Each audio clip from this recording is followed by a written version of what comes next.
Sa puntong ito, Carla? Oo, ang ating na si Jules Giang pumunta sa Solsona, Ilocos Norte. Lahat ng yan sa Trip Tayo.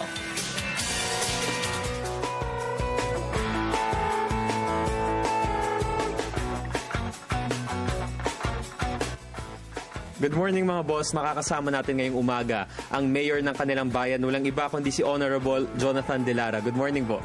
Good morning, boss. So para po sa kaalaman ng lahat ng mga boss po natin, ibahagi nyo naman po sa ating lahat kung ano po yung plataforma nyo para po sa Solsona. Actually, ang tinitinan lang po natin ay ang mapaganda ang kabuhayan ng mga tao dito at ang pagpaganda ng bayan para dumugin naman at pasyalan ng mga turista. Ano po yung mga specific actions po yung nagawa po ng administrasyon ninyo para po lalo mapalago yung kabuhayan dito? Nag-concentrate kami sa agriculture dahil almost 98% ang mga magsasaka dito sa bayan namin. So I focus, especially this administration, yung pagbigay ng soft loan kasi nakikita ko at nakikita namin na ang problema dito ay ang pag-utang nila, lalong-lalo na sa mga fertilizers, mga chemical fertilizers na ginagamit nila sa mga bukid nila. Nag-ikot po kami sa iba't ibang barangay po dito sa Solsona at nakita po namin na halos karamihan daw po ng pamilya dito may mga vermiculture. So sa tingin nyo po, gaano po ito nakakatulong para po sa personal nilang mga buhay? Nakikita naman sa output na ngayon lalong-lalo na yung example ko dito o kaya yung kung saan kami natutuwa. Kasi yung mga sakripisyo namin, parang nagagamot yan pag nakikita namin yung output. Yung isang family, lalong-lalo na yung may anak na nag-aaral sa high school, nung panahon na talagang taghirap sila, wala silang, as in walang-wala.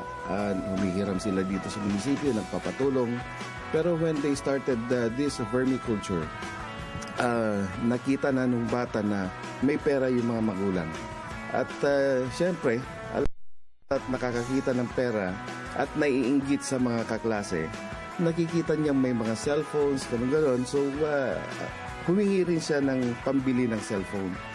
Pero ayaw bigyan ng mga parents. Ang ginawa ngayon ng bata, yung nag-aaral, nagpagawa rin siya ng mga beds para mag-alaga rin ng vermi. So, in the long run, na nakapagbenta na rin, doon naka-cellphone na siya. At pagdating nga ng JS Promenade ng high school, nabigla kami dahil nakita namin na naka-gown, naka-makeup, naka-reband. Diba? Pag-reband, mahal talaga yun. Kaya doon kami natutuwa. At kahit bata na engganyo na mag-alaga ng vermi para kumita ng pera. Mayor, full blast na po ang K-12. Gano'n na po kahanda ang Solsona para dito? Sa ngayon, iniintay pa namin yung mga implementation ng projects, especially mga sa high school, yung pagpatayo ng mga buildings for the K-12. So, meron kasi kami mga programs dito, yung Jonathan for All, na binibigay ko yung serbisyo na magpa-training o kaya yung request ko sa TESDA na magturo dito. So, pati nga yung mga teachers ng high school talagang nag-e-enroll din para pag nakapasa sila, qualified daw sila sa pagtuturo ng K-12. Sa health naman, sir, kamusta po yung mga serbisyo ng munisipyo ninyo para sa pangkalusugan? Hindi sa pagmamayabang. Ang Solsona ang nauna dito sa Ilocos Norte na nagkaroon ng accredited sa PhilHealth. Ngayong administration, meron na tayong programa na yung point of care. Kung sino talaga yung may sakit, siya na yung makaka-avail ng programang point of care, na yung point of care mismong yung hospital na ang mag-a-apply doon sa patient ng PhilHealth. So, noon we budgeted for almost 3 million.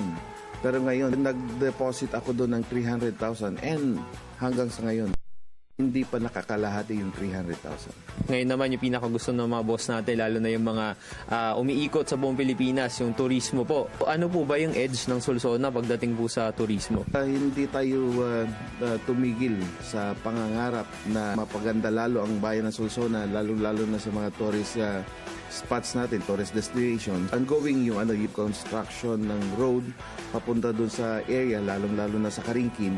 At dun sa may part ng Solsona, Payo Road na isa sa mga pinagmamalaki namin na pag napunta ka dun, talagang ang sarap ng feeling, malamig, saka yung fresh na nalalanghap.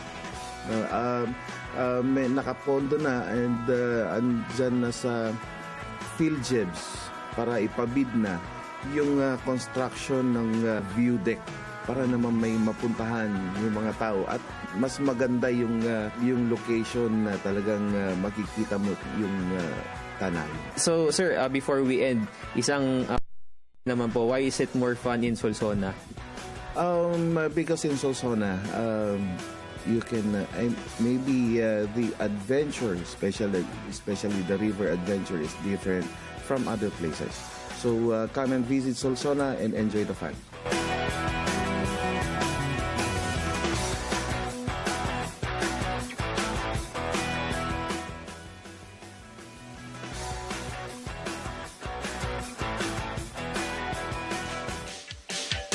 Alright mga boss, kaya naman bisitahin nyo ang Solsona dyan sa may Ilocos Norte. Pero syempre, gusto muna namin pasalamatan ang mga officials na talagang tumanggap sa amin ng napakainit. Walang iba kundi si Mayor Jonathan Luz de Lara, gayon na rin si Vice Mayor Joseph E. de Lara, si Dr. Berna Luz de Lara, and of course, Miss Mimi Vicente. Tuloy-tuloy pa rin po ang ating live discussions lahat ng yan sa pagbabalik ng Good Morning Boss.